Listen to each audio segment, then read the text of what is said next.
Nah, harapan yang sudah Elia bangun, dia pikir di saat dia sudah berperang mengalahkan nabi-nabi palsu itu, dia akan mendapatkan suatu tujuannya.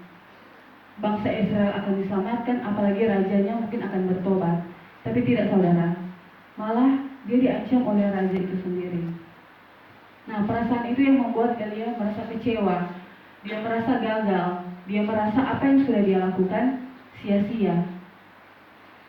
Memang banyak sekali, bukan hanya berpuluh-puluh, tapi banyak sekali bangsa Israel pada saat itu yang bertobat. Tapi Elia tidak terpaku di situ. Dia malah terpaku kepada seorang raja. Makanya dia merasa gagal. Nah, di sinilah letak kesalahan Elia. Terkadang juga kita sebagai manusia kita seperti itu, saudara. Di saat kita meminta sesuatu kepada Tuhan, tapi nyatanya tidak dikabulkan oleh Tuhan. Tapi sebenarnya bukan tidak dikabulkan semuanya, tapi kan itu perlahan-lahan Tuhan kabulkan satu persatu. Tuhan mengabulkan doa kita. Tapi kita maunya 100%, apa yang kita minta itu harus 100% diberikan oleh Tuhan. Sama seperti Elia ini. Dia mau totalitas, dia mau apa yang dia lakukan itu, apa yang dia inginkan itu harus terjadi 100%. Tanpa dia melihat yang lain-lain. Sudah banyak bangsa Israel yang bertobat dimenangkan oleh Tuhan saat itu.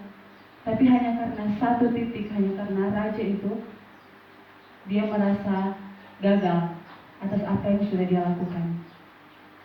Seperti halnya kita. Di saat kita meminta kepada Tuhan, di saat ada doa-doa yang lain yang belum terjawab, yang mungkin masih dalam proses Tuhan, kita merasa gagal. Kita merasa Tuhan tidak menjawab doa kita. Tanpa kita melihat beberapa doa yang sudah Tuhan jawab.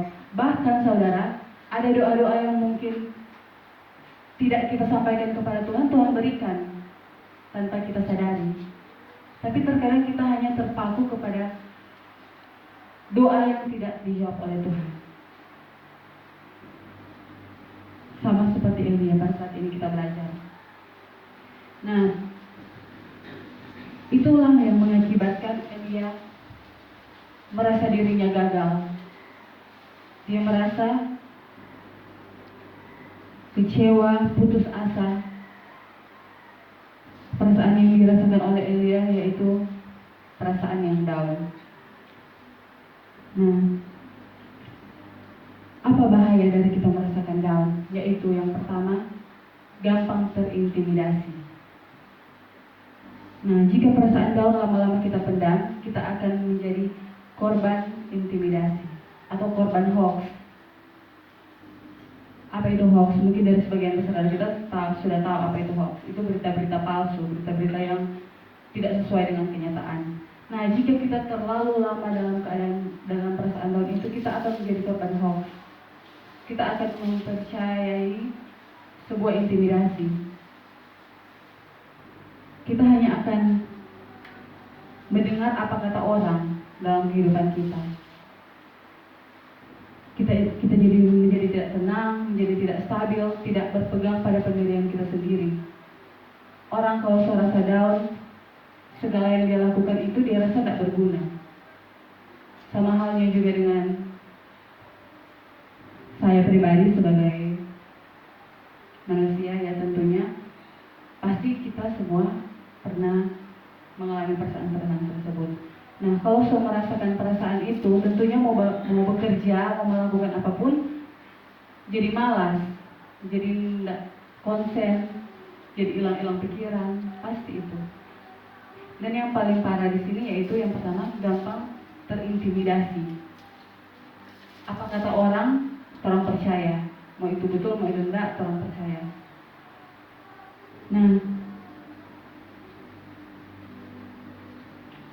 iblis itu tahu bagaimana membuat kita gagal dalam diri kita hanya dengan hati kita, hanya dengan perasaan kita. Nah, tujuan iblis itu menabur benih-benih agar supaya kita tidak menjadi orang yang produktif. Sebab orang yang sudah diselimuti oleh perasaan down, dia akan menjadi tidak tenang, takut melangkah, apapun yang dilakukan pasti terasa salah. dan pada akhirnya hidupnya akan stuck atau diam di tempat. Bahkan mau pergi ibadah pun pasti tidak mau berdoa apalagi. Di Alkitab kan berkata, jadilah tenang supaya kamu dapat berdoa. Bagaimana orang mau berdoa kalau orang hati tidak tenang, kalau orang diselimuti oleh perasaan itu. Nah, padahal di dalam Alkitab juga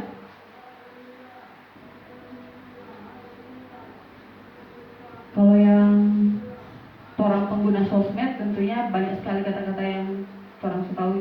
Dia bilang di dalam Alkitab itu tertulis ada 365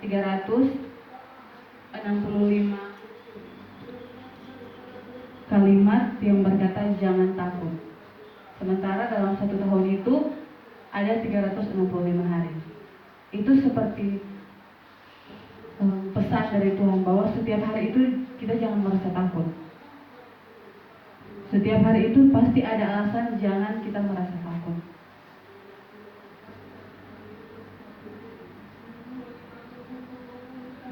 Kenapa kita jangan merasa takut? Karena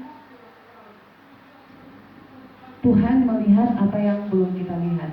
Mungkin dalam permasalahan kita, dalam pergumulan kita, kedepannya Tuhan selalu takut lebih dulu. Oh Tuhan, ini mau jadi apa? Bagaimana ini pada nantinya?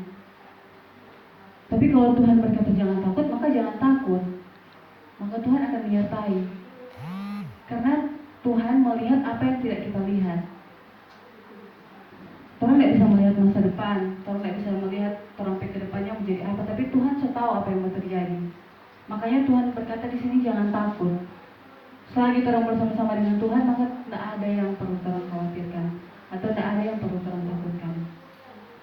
Sama halnya dengan anak kecil yang mau minum obat. Sebagai orang tua, orang menyarankan minum obat, tapi anak kecil itu tidak mau karena dia tahu ini obat ini pahit, tidak enak dirasa.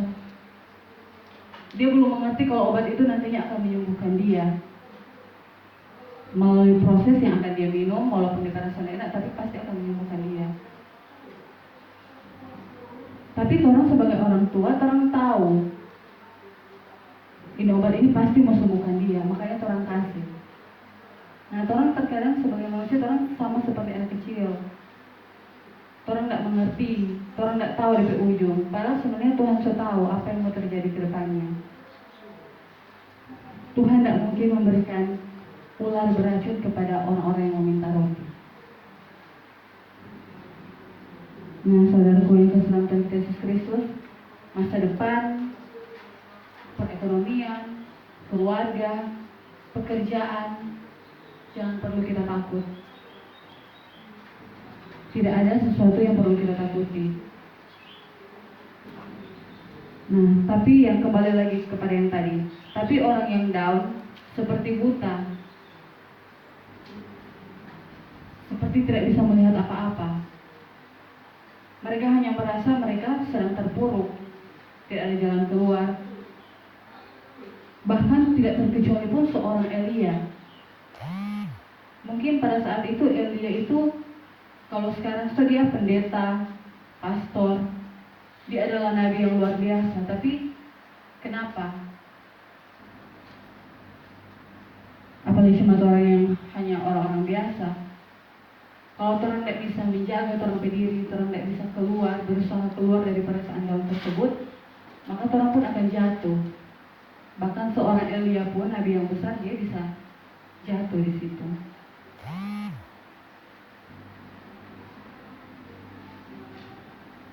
Nah, orang yang sudah kemasukan perasaan down, itulah roh kelembutan dalam level terendah. Nah, hanya dengan perasaan down yang sementara, jika kita tidak mampu menjaganya, kita akan berakhir dengan bunuh diri. Di sini juga tertulis.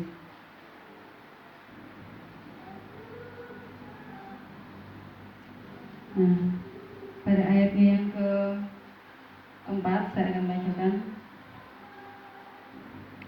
Tetapi ia sendiri masuk kepada padang gurun sehari perjalanan jauhnya. Ia duduk di bawah sebuah pohon ara. Kemudian ia ingin mati, katanya.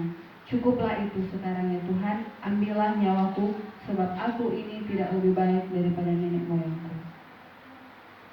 Nah, seorang Elia saja bisa berpikir untuk mengakhiri hidupnya sendiri. Banyak sekali tentunya yang sudah kita lihat di berita-berita, banyak sekali yang bunuh diri karena depresi, karena apapun itu. Nah, seorang Elia pun pernah merasakan perasaan yang seperti itu.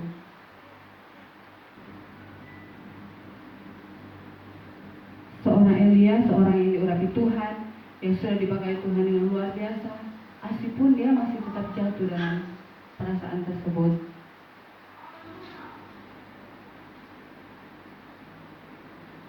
Nah, karena jika kita jatuh dalam perasaan down tersebut, kita akan menjadi sasaran untuk iblis.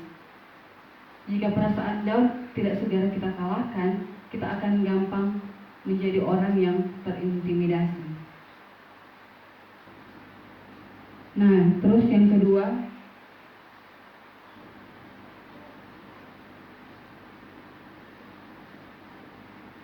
di sini berubah drastis sifatnya. Poin yang kedua, jika kita terus menerus berlarut dalam perasaan down, poin yang kedua di sini kita akan menjadi orang yang berubah drastis sifatnya. Nah, ketika kita down, sifat kita akan berubah 360 derajat. Elia yang tercatat dalam Alkitab orang yang berani, tapi pada ayatnya yang ketiga di sini berkata maka takutlah ia. Nah, pasti orang pikir kok bisa? Itu bukan Elia. Sama dengan kalau contohnya kalau orang yang biasa bangun-bangun lat, tiba-tiba orang bisa bangun pagi-pagi sekali. Pasti ada orang, entah orang pe teman, orang pe keluarga pasti berkata itu ben, ngana ini biasa ngana bangun-bangun lat, ini sekarang langsung bangun pagi. Ngana juga ini, pasti kan ada tuh seperti itu. Nah, di sini Elia terkenal sebagai gagah berani. Di Alkitab pun mencatat maka takutlah ia. Maka Elia menjadi takut. Seseorang yang berani bisa menjadi takut. Itu berubah 360 derajat dari sifat seorang Elia yang kita kenal. Nah, salah satu